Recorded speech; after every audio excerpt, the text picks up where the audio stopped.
नमस्कार। जैसे जैसे कोरोना का संक्रमण बढ़ रहा है वैसे वैसे डर का माहौल भी लगातार बढ़ रहा है। कुछ ऐसी रिसर्च सामने आ रही हैं जो इस डर के माहौल को और ज़्यादा बढ़ा सकती है। ये रिसर्च कोरोना के सबसे बड़े साइड इफ़ेक्ट का संकेत दे रही है।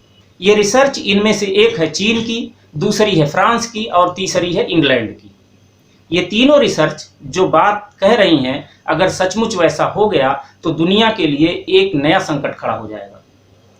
इन रिसर्च के सहारे मैं कोरोना के सबसे बड़े साइड इफ़ेक्ट की बात करूंगा और इस साइड इफ़ेक्ट से बचने के सबसे आसान समाधान की भी बात करूंगा। संयोग से स्वामी रामदेव की कोरोनिल दवा भी इस सबसे बड़े साइड इफ़ेक्ट के साथ जुड़ रही है किसी वजह से, इस नाते उसकी भी चर्चा बाद में करूंगा, वो दिलचस्प है। तो आइए सबसे पहले समझते हैं कि ये सबसे बड़ा साइड इफ़ेक्ट आखिर है क्या। आप ज़रा स्क्रीन पर निगाह डालिए। दिमाग को 3 तरह से तबाह करता है वायरस। दुनिया की मशहूर मेडिकल पत्रिका है जर्नल ऑफ अल्जाइमर डिजीज, उसमें यह शोध छपा है। इस शोध के अनुसार चीन के वुहान में 45% कोरोना के गंभीर मरीजों के दिमाग पर वायरस का असर देखा गया। फ्रांस में आईसीयू में जो मरीज भर्ती थे उनमें से 84% मरीजों के न्यूरो परीक्षण में असामान्य लक्षण देखे गए।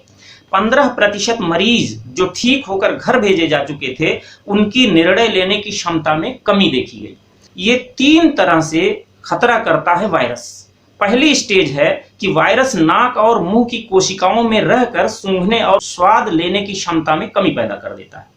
दूसरी स्टेज ये आती है कि यह फेफड़ों और शरीर में सूजन पैदा करता है, खून का थक्का बनाता है और जो स्ट्रोक का सबसे बड़ा कारण बन सकता है।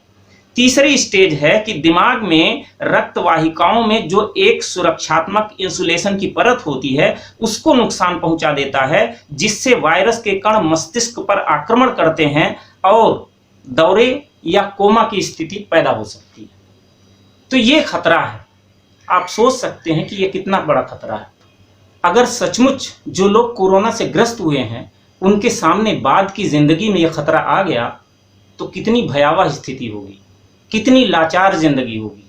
और ये सारे साइड इफेक्ट इस बात का इशारा कर रहे हैं कि कोरोना से जो लोग ग्रस्त हुए हैं वे अवसादग्रस्त हो सकते हैं, उनकी सोचने विचारने की क्षमता में कमी आ सकती है, वे भविष्य में अल्जाइमर जैसे रोग के शिकार हो सकते हैं, कोमा में जा सकते हैं या उन्हें दिल का दौरा पड़ सकता है।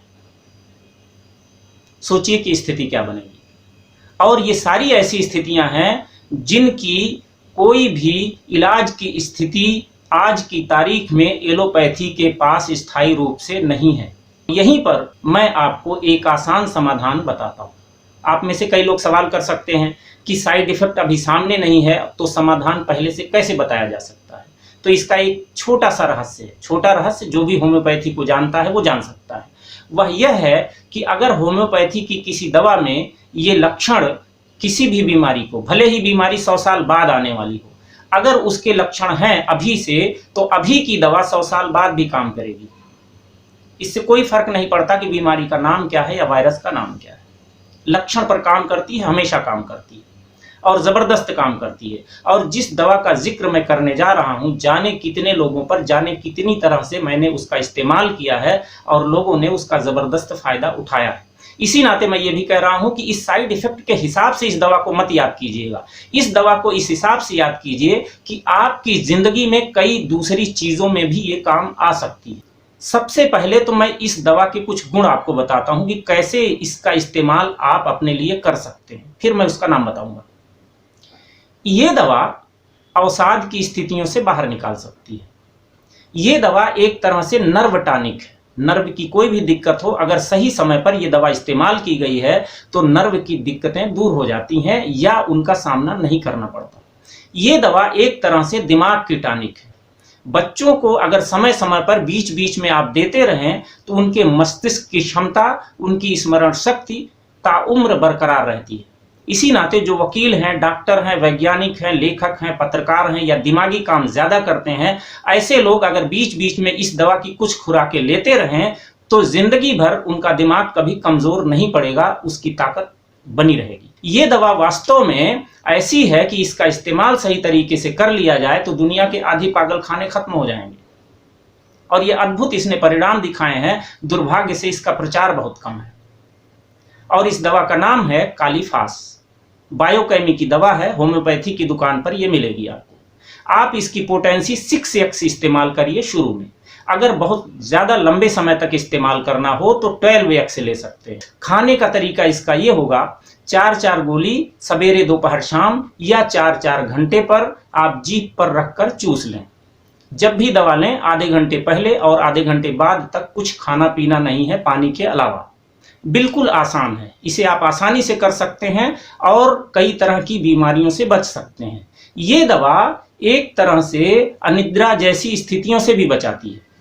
अगर अनिद्रा तनाव की वजह से है, चिंता की वजह से है, दुख की वजह से है, तो ये दवा बहुत ज़बरदस्त काम कर सकती है। लेकिन अगर अनिद्रा मस्तिष्क में खून की अधिकता की वजह से है तो इसके साथ आपको फेरमफास जैसी दवा का भी इस्तेमाल करना पड़ सकता है। अगर कोई डॉक्टर आपसे ये कह दे कि 5-10 साल बाद आपको अल्जाइमर का सामना करना पड़ेगा, तो इस दवा का आप अभी से इस्तेमाल कर लें सही तरीके से, तो यकीन मानिए अल्जाइमर जैसी कठिन बीमारी आपके नज़दीक भी नहीं आने वाली। तो इतनी अद्भुत दवा है और इतनी आसान दवा है, बेहद सस्ती दवा है। ये जो महामारी है, इसके जो साइड इफ़ेक्ट हैं, अगर आपको इसका डर लगता है तो इस डर से बचने का प्रिवेंटिव के तौर पर भी इस्तेमाल कर सकते हैं, और हो जाए कोई स्थितियाँ तो उससे बाहर उबरने का रास्ता भी ये दिखा सकती है। तो ये बिल्कुल आसान दवा है, इसको आप अपने तरीके से इस्तेमाल कर सकते हैं। इसका कोई साइड इफ़ेक्ट नहीं है। लंबे समय तक अगर आप भूल से लेते रहे तो भी ये कोई आपको नुकसान नहीं करेगी। लेकिन बेहतर स्थिति है कि कभी महीने भर ले लिया, कभी 2 महीने ले लिया, फिर कुछ दिन के लिए आप रोक दी। अगर कभी ऐसा लगे कि आपको बुखार है और मस्तिष्क में चढ़ने का खतरा पैदा हो गया है या मस्तिष्क में चढ़ रहा है बुखार, तो कालीफास 4-4 गोली 10-10 मिनट पे, 15-15 मिनट पे कुछ खुराक आप ले लीजिए। यकीन मानिए मस्तिष्क तक बुखार नहीं जाने वाला है, और मस्तिष्क पर अगर चढ़ गया हो तो उसको वहां से उतार कर नीचे कर देगा। और अंत में मैं जिक्र कर रहा हूं स्वामी रामदेव की दवा कोरोनिल का। आखिर इस साइड इफेक्ट में इसका क्या रोल हो सकता है? इसका रोल दरअसल इस वजह से आ जाता है कि इसमें एक चीज मिली है, उसका नाम है अश्वगंधा।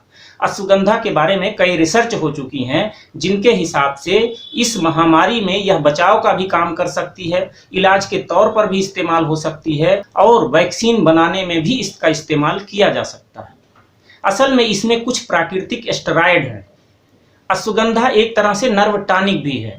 वात के रोगों का ये शमन करती है। अल्जाइमर जैसे रोग वात रोगों की वजह से ही होते हैं।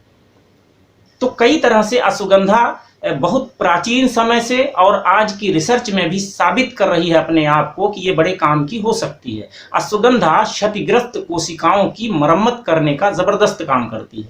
तो इस नाते यकीन मानिए अगर कोई कोरोनिल से ठीक हुआ, अगर मैं यहाँ एक शर्त लगा रहा हूँ, कोरोनिल में अगर वास्तव में वही चीजें मिलाई गई हैं शुद्धता के साथ जिन चीजों का जिक्र किया गया है, तो तय मानिए कि कोरोनिल से अगर कोई मरीज ठीक होता है तो उसको इस तरह के साइड इफेक्ट नहीं आने वाले हैं। ठीक होने के बाद वो ठीक ही होगा, दुरुस्त होगा, क्योंकि उसकी कोशिकाओं को पुनर्जीवन देने के लिए कुछ चीजें इस दवा में मौजूद हैं। जबकि यहीं पर एलोपैथी में ऐसा नहीं है। एलोपैथी में आप एंटीपायरेटिक, एंटीवायरल, एंटी मलेरिया या एंटीबायोटिक इस तरह की दवाओं से जब ठीक होते हैं तो उल्टा आपकी कोशिकाओं की और ज़्यादा क्षति होती है, शरीर की क्षति होती है। शरीर को बहुत मेहनत करनी पड़ती है वापस खुद को लाने में। इसी नाते जब आप एलोपैथी दवा से ठीक होते हैं तो आप महसूस करते हैं कि ठीक होने के बाद भी हफ्ते 2 हफ्ते तक आप कमजोरी महसूस करते हैं। तो यहाँ यह बात समझने की है। कोरोनिल की इस नाते मैंने थोड़ी सी चर्चा की।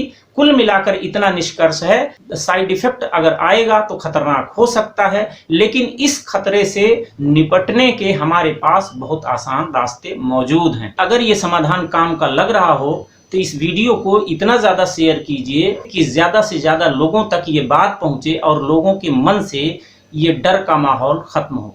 क्योंकि ये डराने की कई तरह की साजिशें भी होती हैं जिसके सहारे दवाओं का धंधा किया जाता है, और सचमुच ये समाधान, आसान सा समाधान लोगों तक पहुंच गया तो शायद बाद में जो साइड इफ़ेक्ट के नाम पर दवाएं आने वाली हैं वो खेल उनका हम थोड़ा सा थाम सकते हैं, रोक सकते हैं। आज बस इतनी सी बात। बहुत बहुत धन्यवाद। वंदे मातरम।